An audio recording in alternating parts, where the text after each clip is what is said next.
할렐루야. 오늘 저는 신뢰라는 제목으로 은혜를 나누려고 합니다. 여러분, 하나님이 우리에게 주시는 축복은 여러 가지 종류가 있어요. 재물의 복도 있습니다. 물질을 주시는 것도 하나님의 복입니다. 또 건강의 복도 있죠. 또 무슨 일을 하든지 형통하게 하는 그런 형통의 복도 있습니다. 그런데 우리 하나님이 주시는 복 중에 제일 큰 복이 무슨 복이냐? 성령의 복입니다. 이 복이 제일 큰 복인데 이 복을 사람들이 잘 몰라요. 모르니까 구하지 않는 거예요. 구하지 않으니까 받을 수가 없죠. 누가복음 11장 13절을 다 같이 읽겠습니다. 너희가 악할지라도 좋은 것을 자식에게 줄 줄 알거든 하물며 너희 하늘 아버지께서 구하는 자에게 성령을 주시지 않겠느냐 하시니라. 아멘.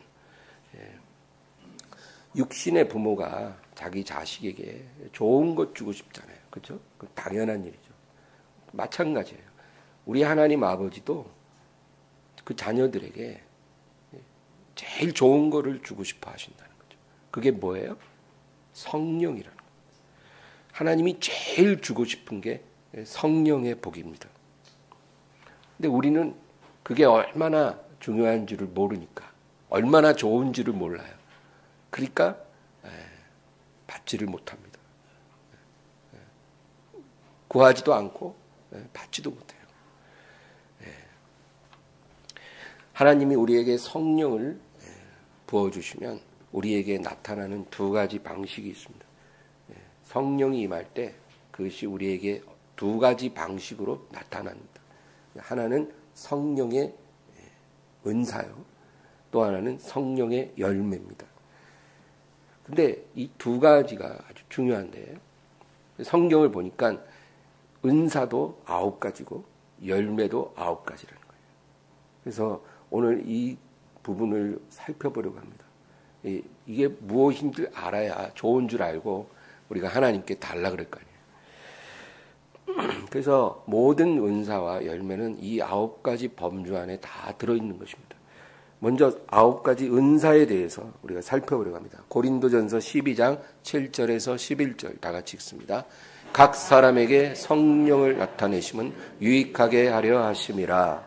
어떤 사람에게는 성령으로 말미암아 지혜의 말씀을, 어떤 사람에게는 같은 성령을 따라 지식의 말씀을, 다른 사람에게는 같은 성령으로 믿음을, 어떤 사람에게는 한 성령으로 병 고치는 은사를, 어떤 사람에게는 능력 행함을, 어떤 사람에게는 예언함을, 어떤 사람에게는 영들 분별함을, 다른 사람에게는 각종 방언 말함을, 어떤 사람에게는 방언들 통역함을 주시나니 이 모든 일은 같은 한 성령이 행하사 그의 뜻대로 각 사람에게 나누어 주시는 것이니라. 아멘.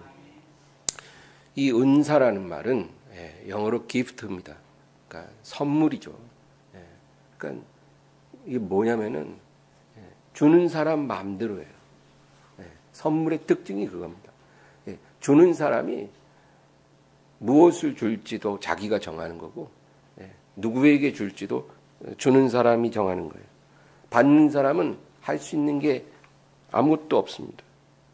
왜냐하면 선물이라는 게 내가 무엇을 한 대가로 받는 게 아니라 그냥 주는 사람이 누군가에게 주고 싶어서 주는 것이죠.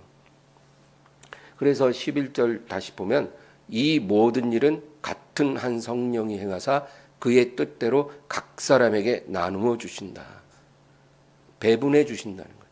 그래서 어떤 사람에게는 어떤 은사를, 그렇죠? 예언의 은사를 주시고, 또 어떤 사람에게는 방언의 은사를 주시고, 또 다른 사람에게는 방언 통역을 주시고, 또 어떤 다른 사람에게는 신유의 은사를 주시고, 이렇게 말씀하는. 그러니까 모든 은사를 우리가 다 받는 게 아니고 성경께서 한 사람 한 사람에게 각각 다른 은사를 다르게 주신다는 거죠. 그런데 이런 은사를 받았는데도 자기가 받았다는 사실을 모르는 사람들도 있고요. 또 받은 은사를 사용하지 않는 그런 사람들도 있어요.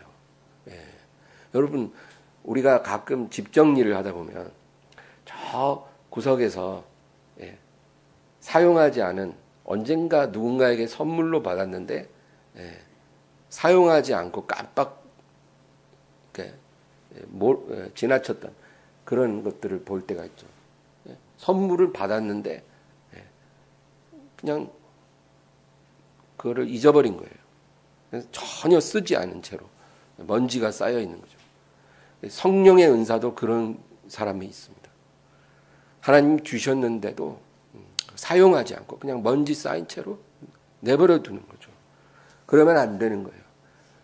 성령께서 우리에게 은사를 주셨으면 그것을 감사히 사용해야 합니다. 은사는 사용할수록 점점 커집니다. 그것이 하나님이 원하시는 거예요. 저는 은사가 뭔지 모르겠습니다. 여러분, 은사가 없는 사람은 없습니다. 성령을 받으면 은사가 다 선물로 우리에게 주어지는 거예요. 산타클로스가 어린아이들에게 다 주지 않습니까? 한 명도 안 주는 아이 없어요. 다 줍니다. 마찬가지로 성령님도 성령 받은 자녀들에게 다 은사를 주시는 거예요. 은사가 무엇인지 모르면 그것을 가르쳐 달라고 기도하시면 알게 될 줄로 믿습니다. 이렇게 하나님이 그 구원받은 자녀들에게 성령의 은사를 주시는 목적은 영적인 유익을 위해서라 그렇게 말합니다. 아까 읽은 7절 다시 읽겠습니다. 각 사람에게 성령을 나타내심은 유익하게 하려 하심이라. 그러니까 우리가 성령을 받았는지 아무도 모르잖아요. 그러나 은사가 나타날 때 우리가 성령의 사람이라는 것을 알 수가 있는 거죠. 나도 알고 또 모든 사람들이 알게 되는 거예요. 그래서 이 은사를 통해서 성령이 자신을 나타내신 거예요. 그 목적은 뭐냐? 우리를 유익하게 하기 위함이라는 거죠. 그래서 은사라는 것은 다른 사람을 유익하게 하도록 섬기기 위해서 주신 겁니다. 그러니까 열심히 사용해야 돼요. 그게 무엇이든. 그리고 그것을 사용하는 것이 나에게도 유익합니다. 그런데 반면에 성령의 9가지 열매를 우리가 살펴보면 이 열매라는 것은 선물로 받는 것이 아닙니다.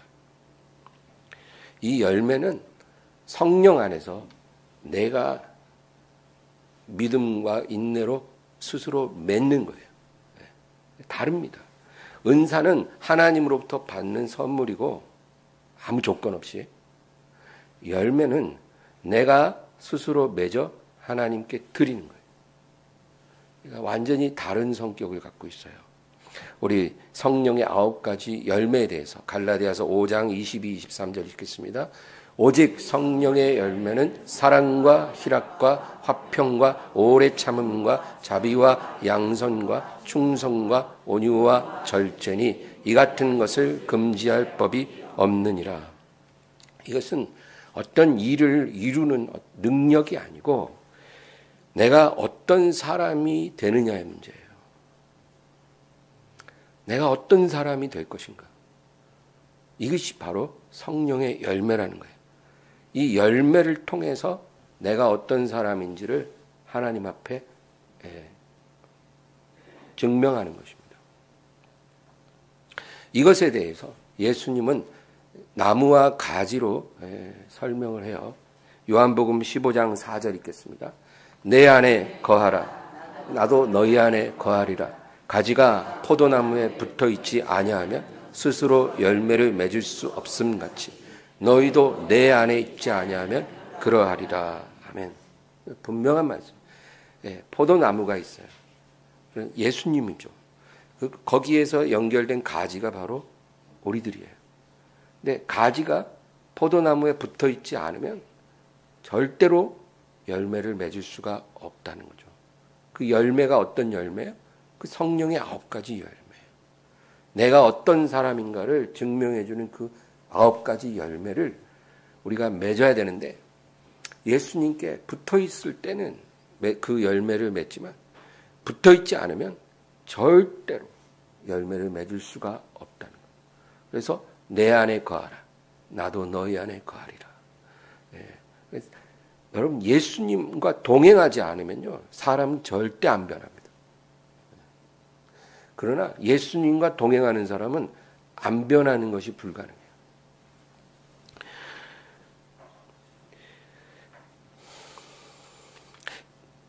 다시 갈라디아서 5장 22절, 23절 보면,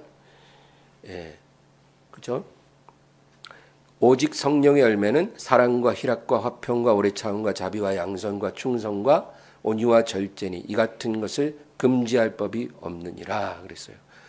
이 9가지 열매를 금지할 법이 없다. 이게 무슨 뜻이냐면, 우리가 예수님과 동행할 때 이 열매는 그냥 자동으로 맺혀지는 거예요. 예수님과 가까이 오랜 시간을 동행하면 할수록 이 9가지 열매가 맺어지는 것은 자동이라는 거죠.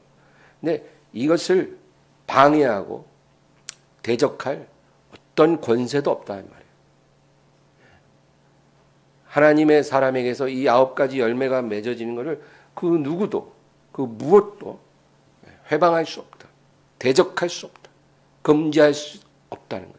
어떤 권세도 이것을 가로막을 수 없다. 그런 뜻이에요. 어떤 사람이 30년 교회를 다녔어요. 근데 30년 전이나 지금이나 별로 달라진 게 하나 없어요. 그냥 그 성품도 그대로고 달라진 게 없다는 거예요. 그럼 이 사람은 그냥 교회를 30년 다닌 것이지 예수를 30년 믿은 게 아니에요.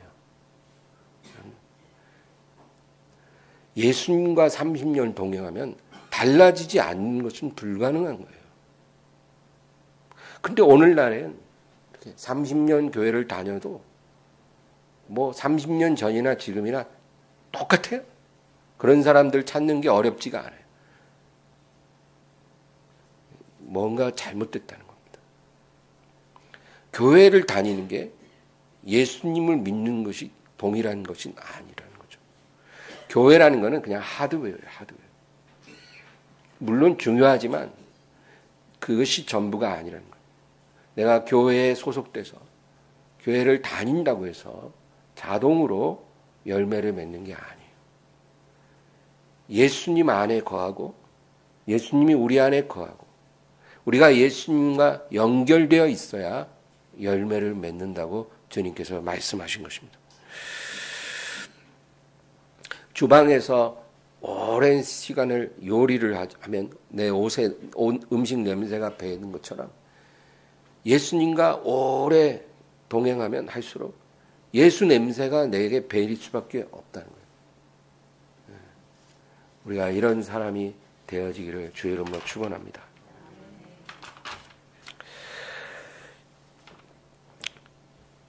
그래서 이 성령의 9가지 은사도 중요하고 9가지 열매도 중요한데요. 열매가 더 중요하다 그 말이에요. 우리가 정말 바라보고 사모할 것은 열매입니다. 이 열매가 바로 나를 하나님 앞에 증명해 주는 거기 때문에 그래요. 그게 무엇을 의미하냐? 구원과 직결되는 거예요. 내 안에 그 열매가 있음으로 인해서 내가 하나님께 속한 사람이라는 것이 증명이 되는 거예요. 하나님 앞에서. 그래서 구원과도 직결되고 우리의 상급과도 직결되기 때문에 중요한 겁니다. 하나님이 우리를 판단하시는 기준이 은사가 아니고 열매입니다. 여러분, 제가 만약에 누군가에게 뭘 선물로 줬어요.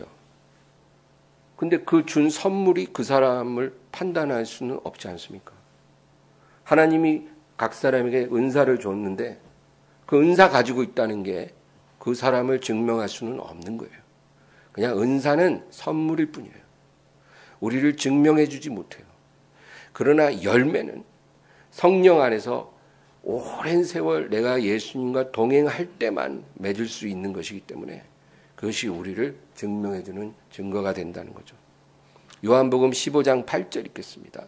너희가 열매를 많이 맺으면 내 아버지께서 영광을 받으실 것이요 너희는 내 제자가 되리라.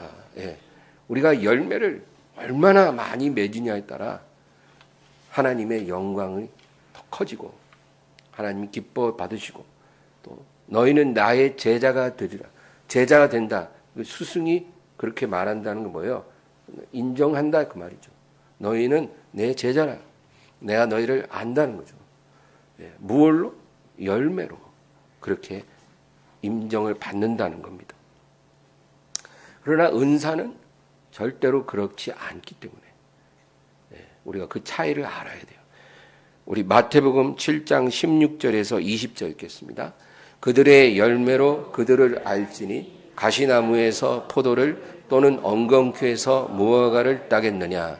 이와 같이 좋은 나무마다 아름다운 열매를 맺고 못된 나무가 나쁜 열매를 맺나니 좋은 나무가 나쁜 열매를 맺을 수 없고 못된 나무가 아름다운 열매를 맺을 수 없느니라.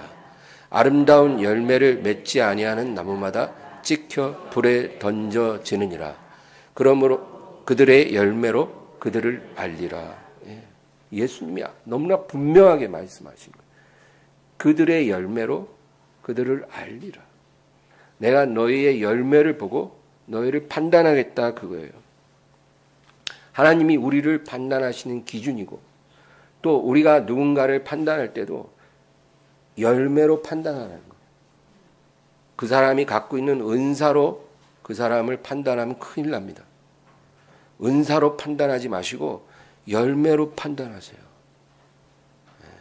어떤 목회자가 굉장히 큰 은사가 있는데 근데 그의 삶은 그렇게 은혜롭지가 않다는 거죠. 그러면 뭐예요? 그 사람은 하나님께 속한 사람이 아니라는 거예요. 열매로 판단해야지 은사로 판단하지 말라. 그렇게 주님 말씀하시고 이어서 21절 22절 읽겠습니다. 나더러 주여 주여 하는 자마다 다 천국에 들어갈 것이 아니요 다만 하늘에 계신 내 아버지의 뜻대로 행하는 자라야 들어가리라. 그날에 많은 사람이 나더러 이르되 주여 주여 우리가 주의 이름으로 선지자 노릇하며 주의 이름으로 귀신을 쫓아내며 주의 이름으로 많은 권능을 행하지 아니하였는가 하리니 그때 내가 그들에게 밝히 말하되 내가 너희를 도무지 알지 못하니 불법을 행하는 자들아 내게서 떠나가라 하리라. 네. 그렇죠. 그들의 열매로 그들을 알리라 이렇게 말씀하시고 나서 이어서 이제 은사를 나타내는 그런 사람들 그런데 열매가 없는 그러한 사람들에 대해서 주님이 또 말씀을 하시는 거예요. 22절 보면 그날에 많은 사람이 나더러 이르되 주여 주여 우리가 주의 이름으로 선지자 노릇하였습니다. 주의 이름으로 선지자 노릇했다. 그게 뭐예요? 예수님 이름으로 예언하고 설교했다는 거예요. 예. 그러니까 하나님 말씀을 선포하는 사람들이에요. 은사로서. 또 주의 이름으로 귀신 쫓아내고 주의 이름으로 많은 권능을 행하였다고 하는 거예요. 예수님 이름으로 병도 고치고 귀신 쫓아내고 많은 눈에 보이는 그러한 능력을 나타낸 사람들이 그날에 그 은사를 가지고 주님 앞에 나올 거라는 거죠. 그런데 주님 뭐라 그래요? 23절에 그때 내가 그들에게 밝히 말하되 내가 너희를 도무지 알지 못하니 불법을 행하는 자들아 내게서 떠나가라 하리라. 예수님 모른다는 거예요. 은사로는 절대로 우리 자신을 하나님 앞에 증거할 수 없어요. 열매로 우리 자신이 평가받는다는 거죠. 그러니까 여러분 어느 게 더 중요해요? 은사도 감사하죠. 은사로 열심히 주님 일을 하는 게 좋아요. 그러나 우리를 구원하는 관건, 우리가 나중에 그날에 주님 앞에 서서 칭찬받고 상 받는 그 조건은 은사가 아니고 열매. 그러니까 우리는 열매를 위해서 노력해야 되고 열매를 맺기 위해 기도해야 되는 거예요. 이게 중요합니다.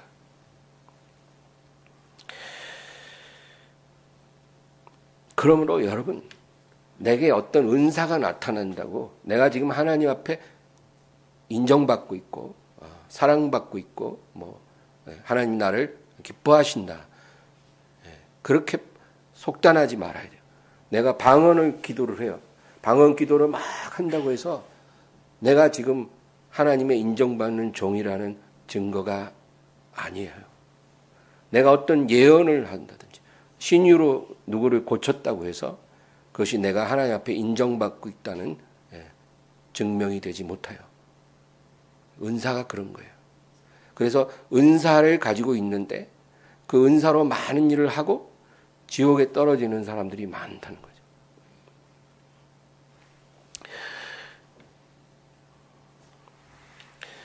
성령의 9가지 열매를 다시 한번 보겠습니다.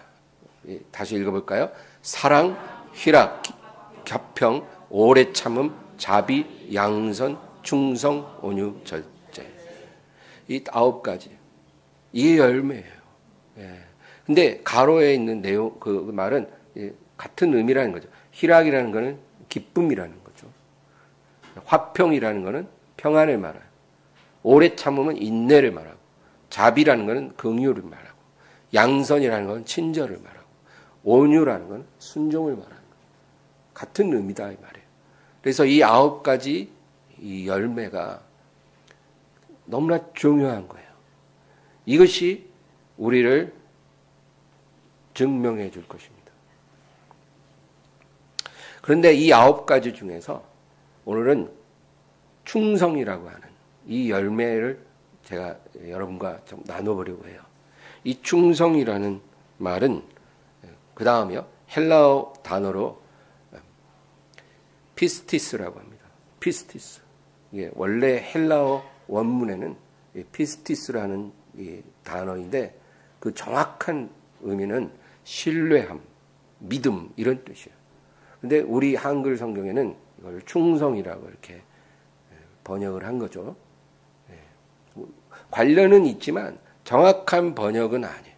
차라리 신뢰라고 번역을 했으면 더 정확할 뻔했어요. 하루는 예수님께서 제자들과 배를 타고 갈릴리 호수를 쫙 갑니다. 근데 호수는 완전히 바다 같은 호수예요. 근데 강풍이 불면서 완전히 이제 배가 물에 다 잠겨서 뒤집어질지도. 이 어부들인데도 너무 무서운 거예요. 근데 예수님은 저 구석에서 주무시고 계셔요. 배가 이제 막 다 뒤집히게 생겼는데도 막 주무시고 계셔요. 그러니까 제자들이 처음에는 어떻게 해보려고 하다가 도저히 안 되겠어요. 배가 가라앉게 생겼어요. 그래서 주여 주여 일어나소서 우리가 죽게 생겼나이다. 그러니까 예수님이 일어나셔서 제자들을 꾸짖어요. 너희 믿음이 어디 있느냐. 그리고 바람과 바다를 꾸짖어 잠잠케 하시더라는 거죠. 누가복음 8장 24절 25절 읽겠습니다. 제자들이 나와 깨워 이르되 주여 주여 우리가 죽겠나이다 한데 예수께서 잠을 깨사 바람과 물결을 꾸짖으시니 이에 그쳐 잔잔하여지더라. 제자들에게 이르시되 너희 믿음이 어디 있느냐 하시니 그들이 두려워하고 놀랍게 여겨 서로 말하되 그가 누구에게 바람과 물을 명함에 순종하는가 하더라. 지금 중요한 포인트는 예수님이 제자들에게 너희 믿음이 어디 갔느냐? 그거거든요. 어디 있느냐? 이 말은 너희의 신뢰함이 지금 어디에 있느냐? 그 말이에요. 너희의 신뢰함이 어디 있느냐? 아까 전만 해도 뭐 나를 믿는다, 뭐 나를 따르겠다, 나를 신뢰한다 그러면서 그렇게 자신만만했던 너희들이 지금 이제 바다 가운데서 배가 잠기게 됐으니까 죽을 것 같다고 막 주님께 매달리는 거죠. 그러니까 주님이 그러는 거예요. 너희가 나를 신뢰함이 어디 갔느냐. 그러니까 평안할 때는 신뢰가 잘 돼요. 믿습니다. 의지합니다. 신뢰합니다. 근데 위급해지면 그 신뢰가 사라지는 거예요. 네, 상황에 따라 그 신뢰함이 있다가도 없어지더라는 거죠. 여러분, 우리가 주님을 온전히 신뢰할 때 온전한 충성이 가능해요. 그래서 신뢰와 충성이 의미가 연결이 되죠.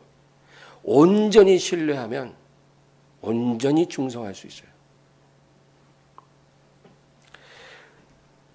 여러분, 다니엘서에 보면 이 사드락과 메삭과 아벳느고 있죠. 이 사람들이 바로 그러한 신뢰가 뭔지를 우리에게 가르쳐 줍니다.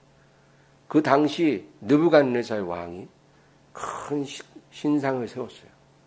그리고 모든 백성은 이 신상 앞에 나와 엎드려 절을 하라. 근데 이 사드락, 메삭, 아벳느고는 절대로 우상 앞에 무릎을 꿇을 수가 없죠. 그러니까 이 왕이 너무 화가 났어요. 왜냐하면 왕의 명을 지키지 않으니까. 예? 자존심이 상하는 거예요. 그래서 이 세 사람을 딱 세워놓고 그리고 이제 풀무불을 이제 확 지펴요.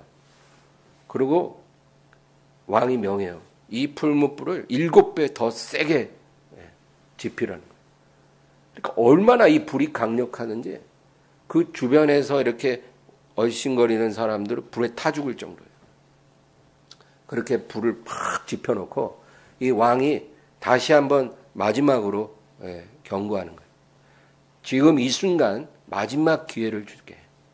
너희가 이 신상 앞에 무릎을 꿇으면 내가 살려주겠다. 없던 일로 하겠다. 그러나 너희가 지금 이 마지막 기회를 받아들이지 않으면 너희는 지금 바로 이 풀무불에 들어가게 될 것이다. 너희가 무슨 신을 믿고 이러는지 모르겠는데 지금 이 상황에서 너희 생명을 이 풀무불에서 건질 수 있는 신이 어떤 신이 있겠냐. 그렇게 말하는 거예요. 야, 지금 느부갓네살이 이 사드락과 메삭과 아벳느고의 하나님을 정면으로 지금 도전하고 있는 거예요. 지금 이 극렬한 풀무불에서 이 순간 너희를 구원할 수 있는 신이 어떤 신이 있겠냐. 그러니까 쓸데없는 신앙 지키지 말고 지금 내 말 듣고 무릎 꿇어. 그렇게 해야 돼요.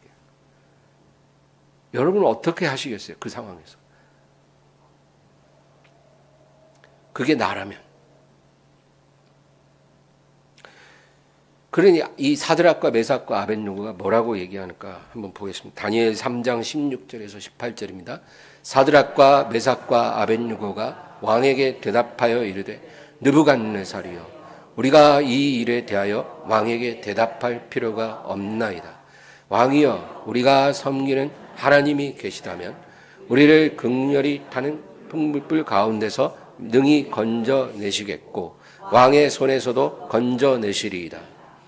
그렇게 하지 아니하실지라도 왕이여 우리가 왕의 신들을 섬기지도 아니하고 왕이 세우신 금신사에게 절하지도 아니할 줄을 아옵소서. 이 고백을 보세요. 지금 이 세 사람은요 죽음을 초월한 신뢰를 하나님께 드리고 있는 거예요. 이게 중요해요. 이 신뢰는 우리를 이 상황에서 하나님이 구원해 주실 거라는 그런 어떤 결과를 담보로 하는 신뢰가 아니고 죽음을 초월한 신뢰예요. 여러분 이런 신뢰가 바로 신뢰의 열매예요. 우리가 하나님을 신뢰할 때는 이런 신뢰까지 가야 돼요. 반드시 나를 부욕해 하시고 나를 구원해 주시고 나를 축복해서 내가 원하는 것을 이루어 주실 주님을 신뢰합니다.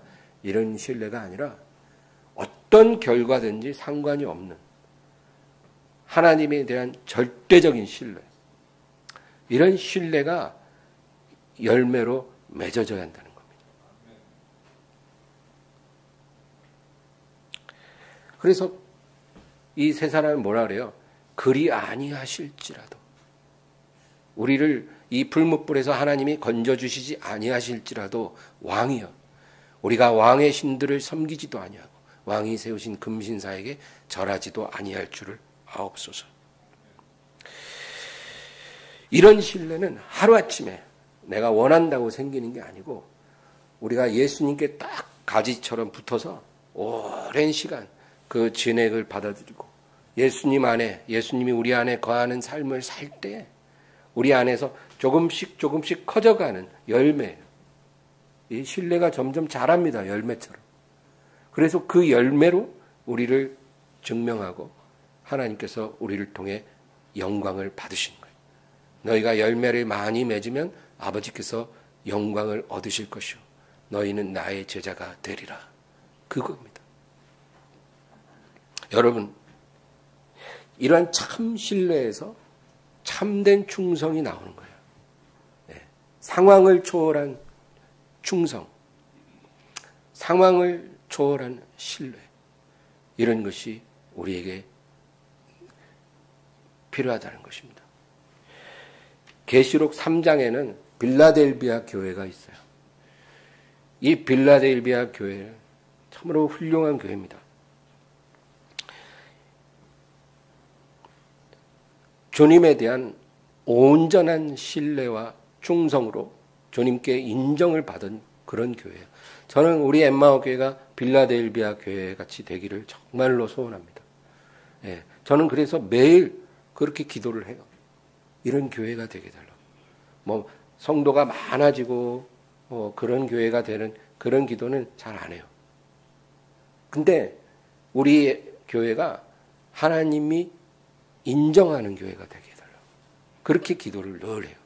아침 저녁으로 해요.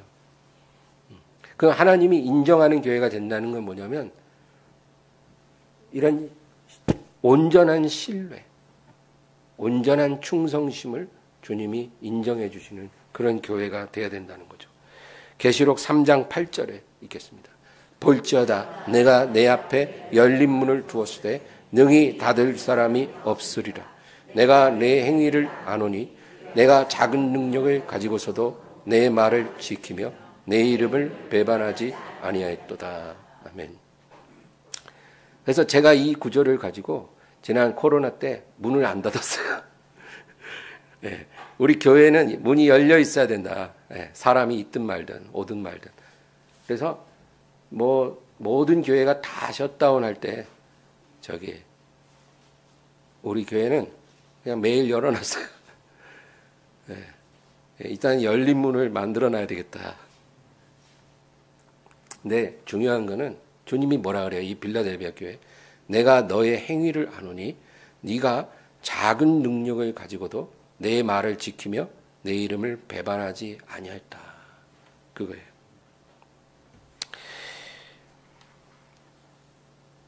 작은 능력을 갖고도 내 말을 지켰다. 그 말은 내 말씀을 순종했다 그 말이죠. 네.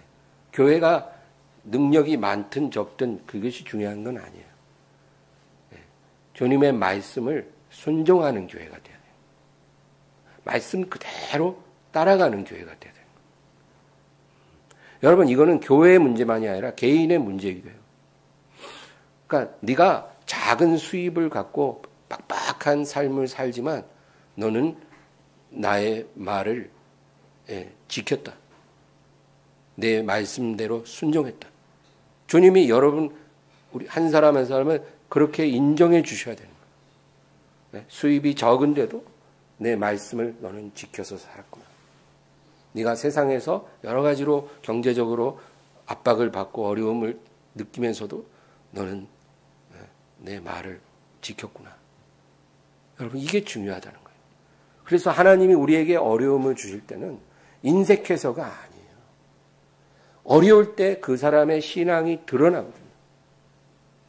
풍족하고 편안할 때는 잘 구분이 안 가요. 어려울 때 그 사람의 진면목이 나오는 거거든요. 내 이름을 배반하지 않았다.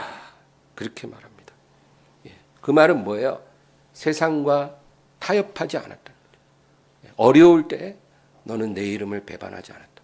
타협하지 않고 상황에 타협하지 않았다. 그 말이에요. 이런 믿음이 되기를 바랍니다. 그 다음 또 10절 읽겠습니다.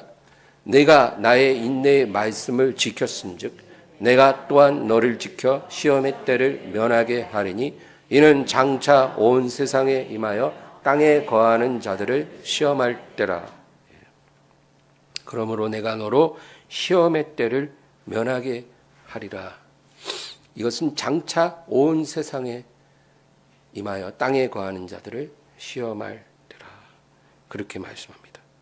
여러분, 평상시에 작은 능력을 갖고 있을 때 주님을 이름을 배반하지 않고 그 말씀을 지키는 교회는요, 진짜 본 게임 시험의 때가 시작될 때 그것을 면하게 해주신다.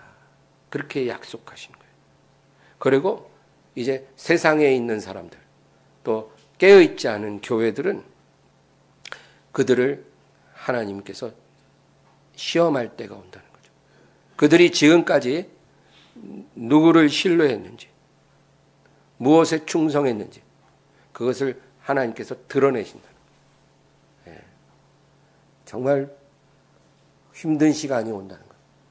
우리가 이제까지 하나님을 믿은 게 아니고 예수님을 신뢰하고 그분께 충성한 것이 아니었다는 것을 그냥 부인할 수 없도록 드러내는 그러한 시험의 때가 온 세상에 임한다는 거예요. 여러분, 그때는 정말 힘든 시간이 되는 거예요. 그러지 않도록 빌라델비아 교회처럼 우리를 연약하게 하실 때 주의 말씀을 지키고 그 이름을 배반하지 않는 그런 교회 성도가 되기를 바랍니다. 11절 읽겠습니다. 내가 속히 오리니 내가 가진 것을 굳게 잡아 아무도 내 면류관을 빼앗지 못하게 하라. 네가 가진 것을 굳게 잡으라. 그 말이에요. 그게 뭐예요? 우리가 주님 앞에 인정받은 신뢰, 충성심 이런 것을 굳게 잡아서 그날까지 누구도 너의 이 상급을, 면류관을 빼앗을 수 없게 하라. 이게 우리의 상이 되거든요. 그러니까 마귀가 뺏고 싶을 거 아니에요. 뺏기지 말라는 거예요. 그러니까 뭘 뺏기지 말아야 되냐면 열매. 우리가 주님 앞에 믿음으로 살면서 맺은 열매들, 성령의 9가지 열매들 이런 것을 절대로 굳게 잡고 뺏기지 마라. 그렇게 말씀하십니다. 여러분, 우리는 하나님을 얼마나 신뢰하고 있습니까? 정말 스스로에게 한번 물어볼 필요가 있어요. 내 신뢰는 어느 정도인가? 정말 상황을 초월한 그런 신뢰를 갖고 있는가? 우리는 이런 소망을 가져야 돼요. 다른 거 여러 가지 구하지 말고 이런 것부터 먼저 구해야 돼요. 주여, 내 삶이 아무리 풍랑이 일고 바람이 불어도 끄떡하지 않고 주님을 신뢰할 수 있는 그런 신뢰의 열매를 맺고 싶습니다. 이렇게 우리가 기도해야 되는 거예요. 이런 기도를 하면 얼마나 하나님이 흐뭇해 하시겠냐고요. 그런데 이런 기도는 일도 안 하고 늘 그냥 눈에 보이는 것만 달라는 거예요. 내 문제 좀 해결해 달라는 거예요, 빨리. 왜 나한테 이렇게 서운하게 하세요? 빨리 좀 주세요. 우리가 얼마나 어린아이 같은 신앙입니까? 여러분, 사람들은 은행에다가 자기 돈을 맡기죠. 그리고 걱정하는 사람 별로 없어요. 은행에다 돈을 딱 맡기고 나면 염려하지 않습니다. 왜? 은행이 내 돈 지켜줄 거라고 믿으니까. 근데 은행보다 더 위대하신 우리 하나님께 내 인생을 맡겼잖아요. 내 삶을 맡겼잖아요. 내 미래를 맡겼잖아요. 그러면 은행보다도 더 안심이 되고 염려가 없어야 되잖아요. 근데 우리는 그렇지가 않은 것 같아요. 맡겨놓고도 늘 불안해하고 두려워하고 전전긍긍해요. 상황이 조금만 힘들게 돌아간다 싶으면 막 잠도 못 자. 막 아주 그냥 소화도 안 돼. 얼굴이 하얗게 창백해져요. 하나님에 대한 신뢰가 은행에 대한 신뢰만도 못해요. 그러면 안 되겠다는 거죠.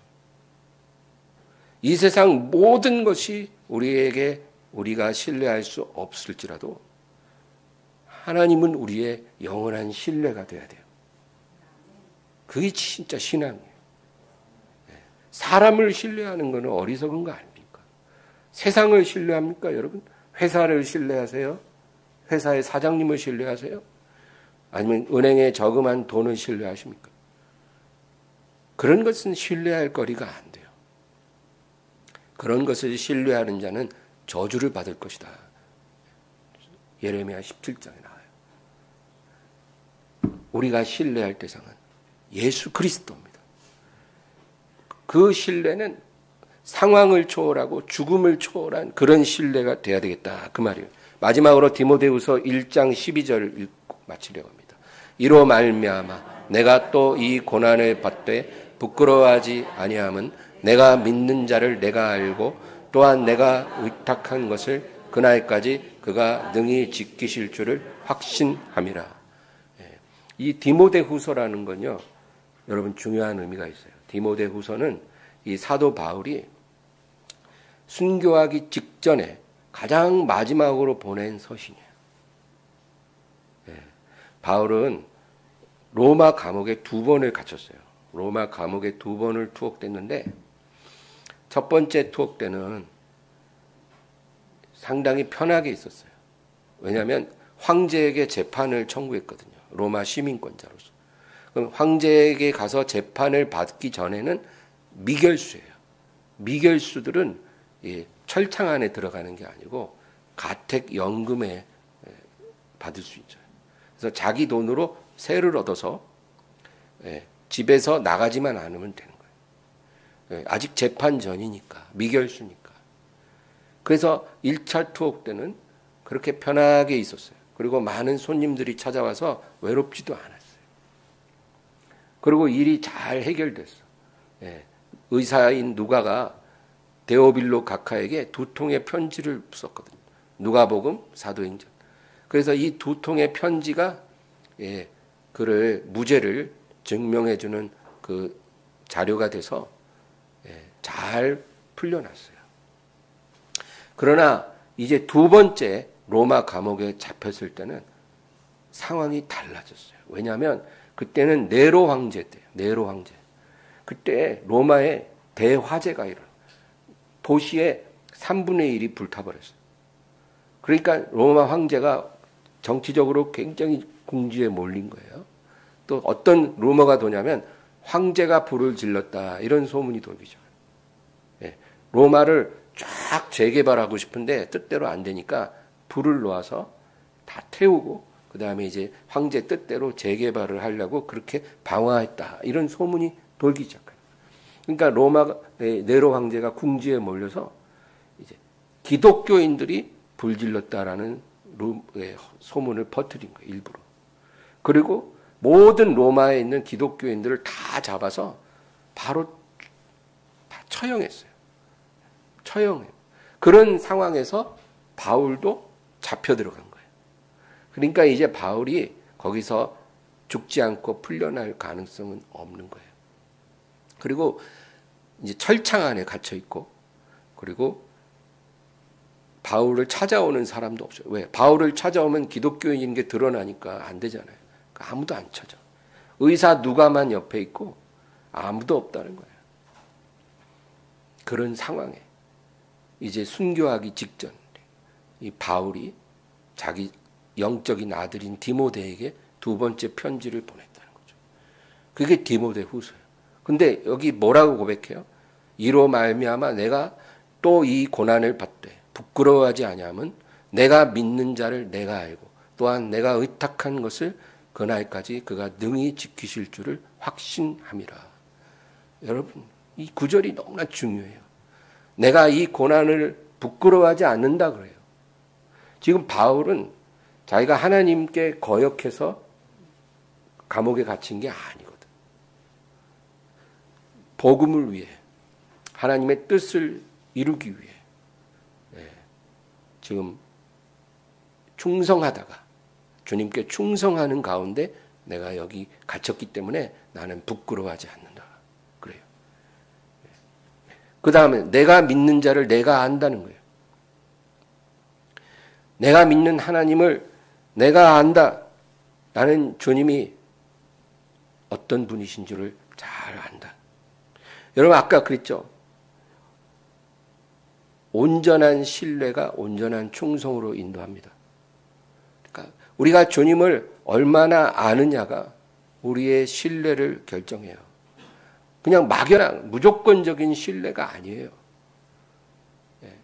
우리가 어떤 사람을 무조건적으로 신뢰할 수 없잖아요. 내가 그 사람을 오랜 세월 아는 만큼 그 사람에 대한 신뢰도 커지는 거죠. 그러니까 바울은 내가 섬기는 주님을 내가 안다는 거예요. 그래서 나는 그분을 신뢰하고 그분께 충성한다. 여러분 시편을 많이 읽으세요. 시편은 신뢰를 키우기 위해서 아주 좋은 책이에요. 그 시편의 많은 내용이 주님 하나님을 어떻게 신뢰해야 하는가 그 내용입니다. 내가 의탁한 것을 그날까지 능히 지키실 줄을 확신한다 그랬죠. 내가 의탁한 게 뭘까요? 첫째는 내 영혼이에요. 내 영혼을 의탁했고 내 운명을 의탁했고 그리고 내가 사랑하는 모든 사람들, 내 가족, 내 자녀들, 바울은 자녀가 없었지만 내 모든 사랑하는 이들을 의탁한다는 거예요. 그리고 내가 하는 모든 일들, 내가 기도하는 일들 다 그것을 의탁하고 그날까지 그가 지키실 줄을 확신함이라.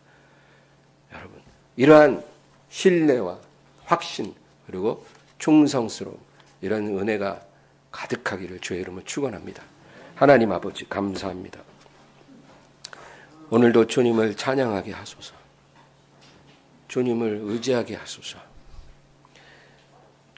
오 하나님 도와주시고 우리 연약한 마음을 굳세게 하사 너희가 나를 신뢰함이 어디 있느냐 주님이 제자들에게 물으신 것처럼 나에게 물어보실 때 내가 대답할 수 있게 하옵소서.